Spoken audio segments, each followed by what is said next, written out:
memang menarik ya bicara bicara desa ini karena belum selesai-selesai. Artinya menyamakan satu eh, konsep yang menjadi satu konstruksi untuk sistem ketatanegaraan yang ada di negara kita. Jadi saya yakin pandangan yang berbeda-beda ini sebenarnya kalau kita tarik ke sisi aplikasi dalam lingkup kecil, yaitu di sebuah entitas yang bernama desa yang notabene ada sejak tadi sampaikan Indonesia ini belum lahir. Nama desa ini ada, desa saya itu lahir, mbah-mbah saya itu kentongan saya itu 1900, ini masih saya simpan ini, kentongan Mbah Buyut saya. Ya. Artinya nama desa itu sudah ada memang jauh sebelum Indonesia lahir. Nah, sehingga begini, Prof. Sederhananya adalah karena Indonesia ini ada sebelum Indonesia lahir, maka waktu itu saya dan teman-teman, kami dan teman-teman penggiat desa dalam hal ini, karena saya menjadi kepala desa itu mulai tahun 2007, sehingga Waduh, udah sekian tahun ya. Udah berapa tahun nih? lumayan, Prof. Jadi Waduh. makanya dulu itu Hmm. bersama-sama dengan teman-teman membicarakan ini, menginisiasi bagaimana sih desa ini menjadi sebuah entitas yang betul-betul berdaulat. Kurang lebih seperti itu. Karena selama ini mulai kakek saya, mbah-mbah saya, bapak saya yang notabene di desa menjadi kader, itu hanya menjadi pelengkap penderita, begitulah. Lebih. Artinya dahulu itu pembangunan itu kalau sampai merata di desa itu memang merupakan kenaifan ya, sangat sangat kita mimpi berpikir itu, sehingga kita katakan bagaimana desa itu bisa berdaulat. Sehingga waktu itu eh, kita mesti harus punya undang-undang sendiri, kurang lebih seperti itu. Sehingga dengan teman-teman dulu mendorong baik melalui eh, apa kajian-kajian akademis, kemudian sampai kita demo yang saat itu ya berdarah-darah lah teman-teman memperjuangkan lahirnya undang-undang desa ini juga tidak mudah dan kalau menurut kami boleh dikatakan ini bayi yang tidak kepengen dilahirkan sebenarnya, Prof. Kalau kalau ini dari pandangan saya ya tidak pengen dilahirkan Hmm. karena tadi dikatakan bahwa memang dorongan kita tidak lepas dorongan politis, baik politik pemerintahan maupun politik praktis ya. Nah, ini yang menjadi satu hal yang tidak bisa kita tinggalkan bahwa keputusan di sistem pemerintahan adalah kita menggunakan politik. Nah, dari sisi itu maka kami melihat dari sejarah dulu. Pengakuan desa, jadi kita lihat sejak Indonesia merdeka, kemudian kita putus di saat pengaturan di Undang-Undang 5 tahun 79, ini kan posisi desa ini menjadi pelengkap penderita saja, menjadi merek saja gitu kan. Sampai di Undang-Undang 32 2000 Undang-Undang 32 2004.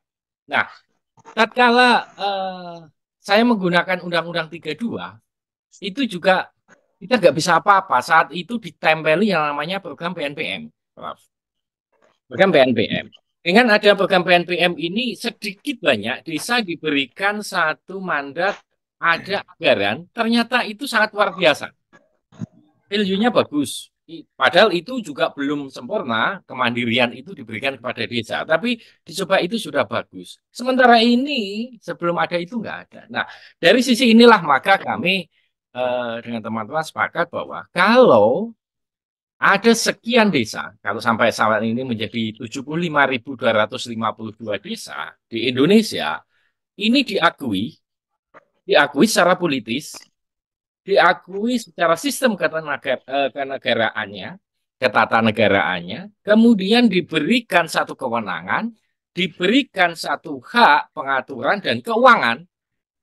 Kami kok bermimpi bahwa Indonesia ini akan maju dan akan cepat untuk apa cita-cita yang dicita-citakan. Nah, itu.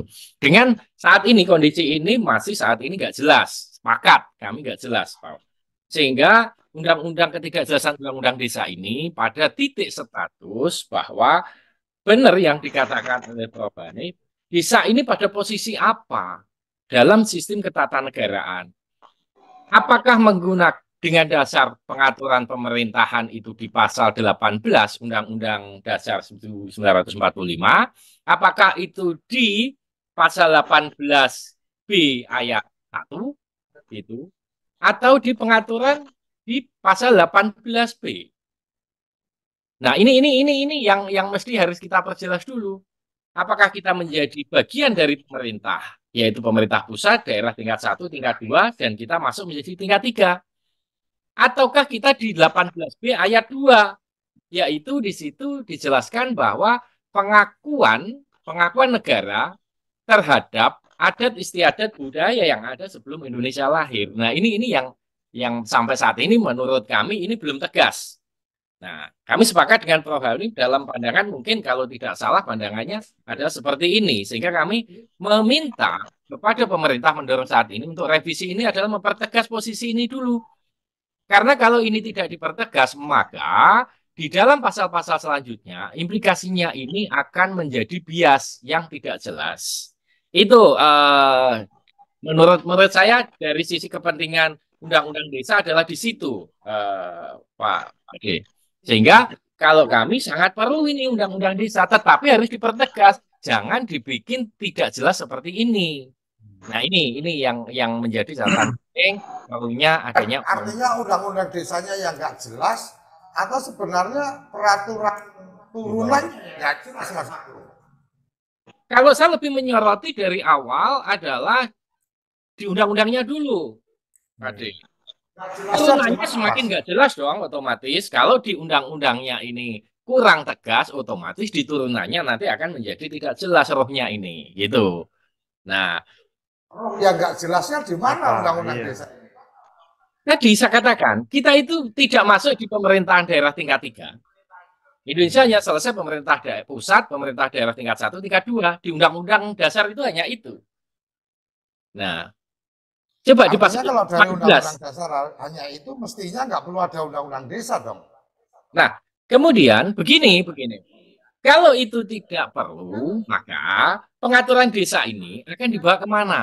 Sedang kalau ini ke kelurahan, maaf ya, pengaturan kelurahan gitu, maka penataan desa ini apakah mengejawantahkan di pasal 18B ayat 2 itu nanti di mana?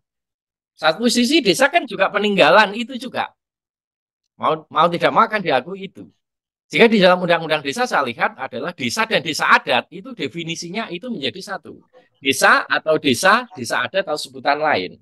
Nah, ini menurut kami dipertegas saja. Kalau memang mau dipertegas, desa adalah mungkin akan punya definisi sebagai pemerintahan, bagian pemerintahan langsung, hierarkis pusat sampai desa. Desa adat mungkin punya pengertian lain sehingga ada undang-undang sendiri.